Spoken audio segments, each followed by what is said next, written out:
Bonjour, bienvenue sur notre chaîne ActiveZen et merci encore pour vos commentaires encourageants. Et si vous avez bien sûr des sujets que vous souhaitez voir abordés, n'hésitez pas à les laisser en commentaire sous la vidéo. Donc bienvenue sur le réseau YouTube odyssée.com et je serai ravi de vous présenter prochainement de nouveaux intervenants qui aborderont d'autres thématiques, d'autres sujets et qui collaborent avec notre association. Donc nous sommes le 3 février 2021 et je souhaite aborder avec vous le prolongement de la capsule 12 traitant du syndrome de la perversion narcissique où j'ai évoqué trois postures ou trois positions que le pervers narcissique pouvait occuper simultanément ou de manière itérative, à savoir la position du tyran, du persécuteur. Si ça ne fonctionne pas pour lui et pour garder le pouvoir, eh bien il va occuper la position du sauveur. Et si cette position ne suffit pas à lui garantir le pouvoir, il peut tout à fait choisir la position de la victime. Et donc manipuler les personnes qu'il souhaite manipuler en se faisant passer pour le pauvre petit canard blessé ou la victime de son, je dirais, de sa propre victime. Donc voilà pour ce qu'il y est donc du lien. Donc dans cette capsule, je vais aborder le triangle de Karpman qui justement met en évidence ces trois parties: persécuteur, victime, sauveur, et les interactions qui relient ces trois postures que les personnes prennent souvent inconsciemment dans leur vie familiale, puis intime, puis professionnelle.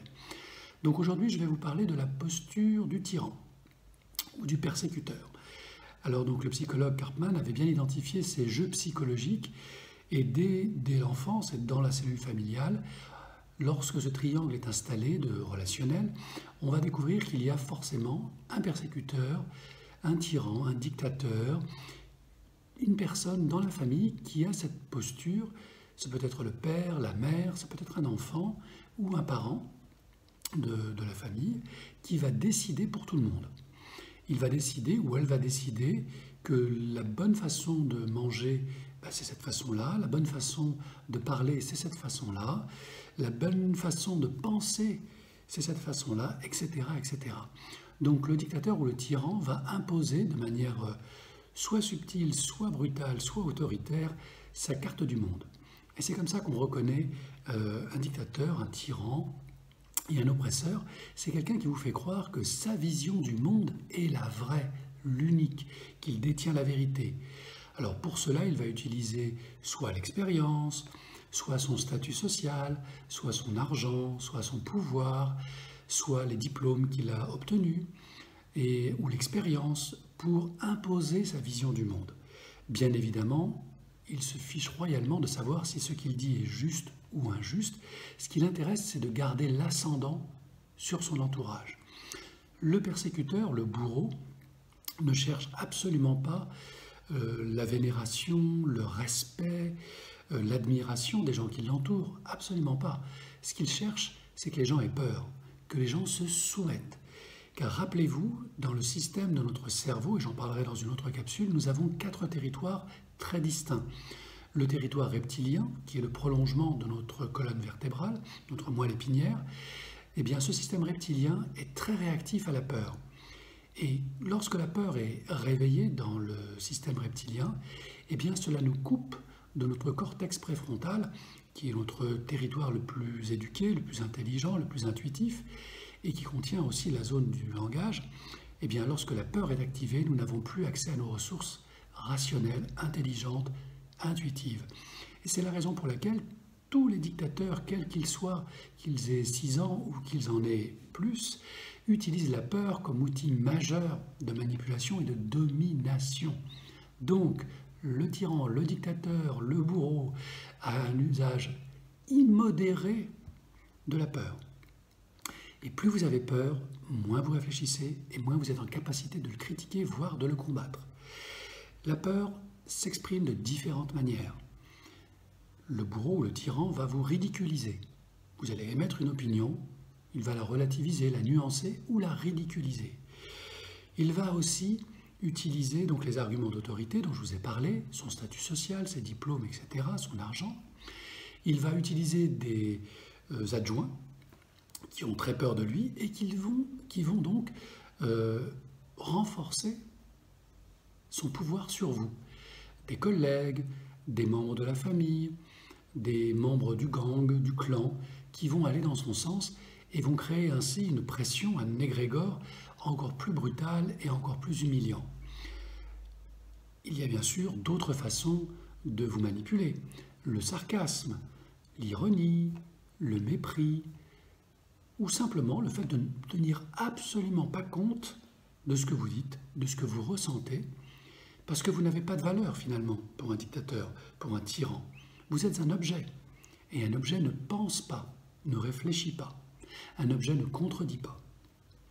Donc cette position dominante haute est absolument vitale pour le bourreau, pour le persécuteur, pour le dictateur, pour l'homme de pouvoir. Ça traduit en creux, et c'est tout ce qui est intéressant dans la démarche d'analyse de cette posture du bourreau, c'est que nous avons affaire à un personnage, quel que soit son âge, son statut social, sa nationalité, ses croyances, etc.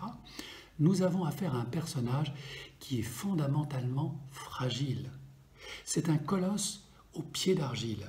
Il est terrorisé que l'on puisse remettre en cause son pouvoir. Et bien sûr, son pouvoir ne repose que sur du vent, des apparences, des mots, des attitudes.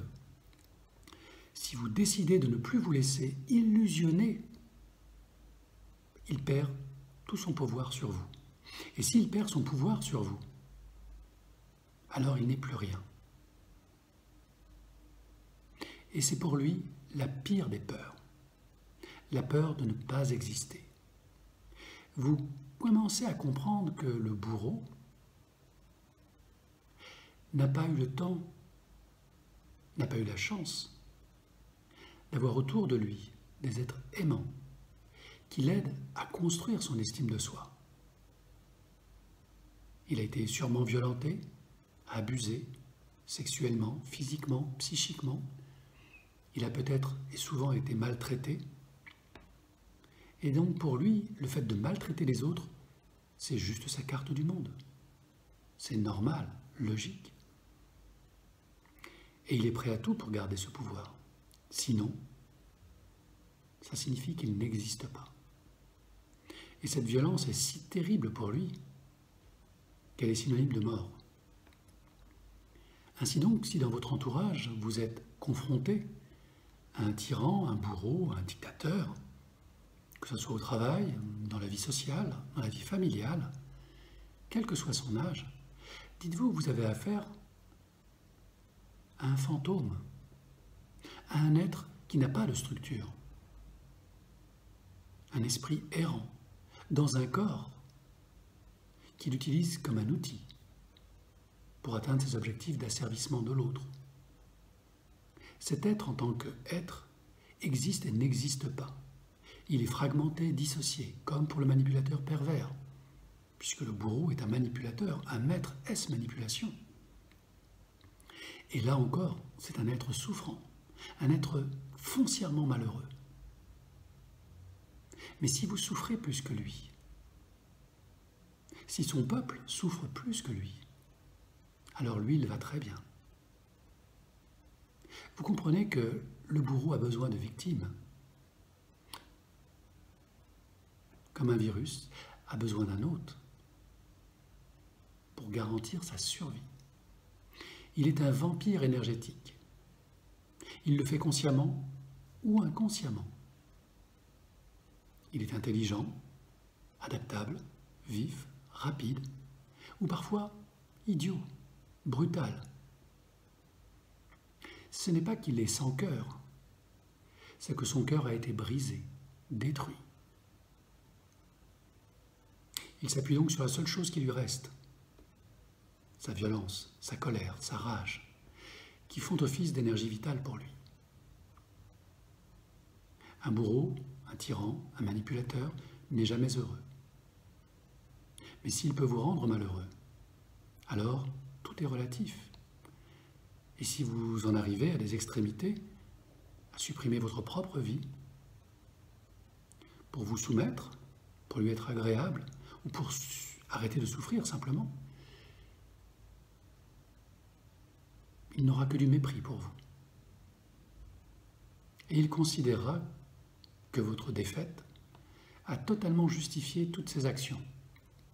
Il a eu raison d'être dur, sévère, injuste, car vous n'en valiez pas la peine finalement. Comprenez-vous son mode de raisonnement? Un bourreau, un tyran ne peut pas être raisonné. La raison l'a quitté depuis très longtemps. Il n'est pas accessible à la pitié, à la compassion. Sinon, il ne serait pas bourreau. Seule l'opposition ferme et définitive, le contre-pouvoir, le jugement, c'est-à-dire le passage devant des tribunaux, le rappel de la loi, des règles, peuvent le circonscrire. Pas le faire changer, mais l'intimider suffisamment pour qu'il cherche une autre proie ailleurs et qu'il vous laisse tranquille. C'est beaucoup plus compliqué quand il s'agit d'un parent ou d'un enfant. Et pourtant, ces quelques solutions de confinement et pour le coup de limitation de son pouvoir sont le seul moyen pour vous de vous extraire de sa domination. Lorsque vous n'acceptez plus de jouer et d'être le jouet de ce jeu pervers, de la dominance, vous reprenez votre libre arbitre, votre liberté. Et peu importe si cela le fait souffrir et le met devant ses propres réalités. Rappelez-vous, il a créé cette réalité. Et en tant que co-créateur, lorsque vous avez cédé, vous l'avez entretenu, encouragé. Mais si à contrario, vous vous y opposez, alors vous êtes libre. Vous revenez dans l'instant présent. Vous recouvrez toutes vos forces d'amour et de compassion. Et vous refusez son virus de colère, de haine, de rage. Vous lui pardonnez. Car vous avez cette force-là d'amour en vous.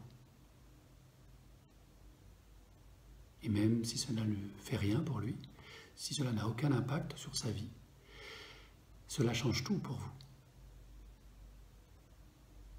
Vous pardonnez pour vous libérer totalement de son emprise.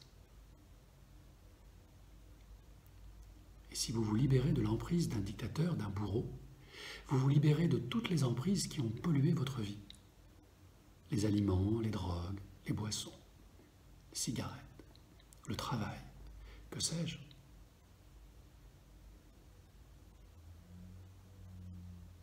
Le prisonnier qui dort enfermé dans une prison depuis de nombreuses années ne sait pas que la porte de sa cellule est ouverte, car elle n'a jamais eu le courage et la force d'aller vérifier.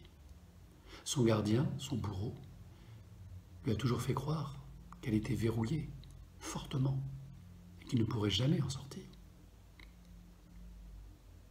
Pourtant, un jour, ce prisonnier se lève et, contre toute attente, va tester cette porte. Et il s'aperçoit subitement qu'elle est ouverte. C'est ça le principe de co-création. Donner de la réalité à une illusion. Alors oui, le bourreau a gagné lorsque vous êtes devenu votre propre bourreau, votre propre gardien de prison. Mais il perd le jour où vous vous en rendez compte et que vous décidez, en votre âme et conscience, de ne plus être votre propre bourreau, de redevenir un être libre comme vous l'avez toujours été. Et dans cet instant présent qui vous libère, vous redevenez un être humain, joyeux, enthousiaste, qui sait que la vie ne fait que commencer, à tout âge. Car lorsqu'on est libre, on est vraiment là. Et lorsqu'on est vraiment présent, alors on est heureux.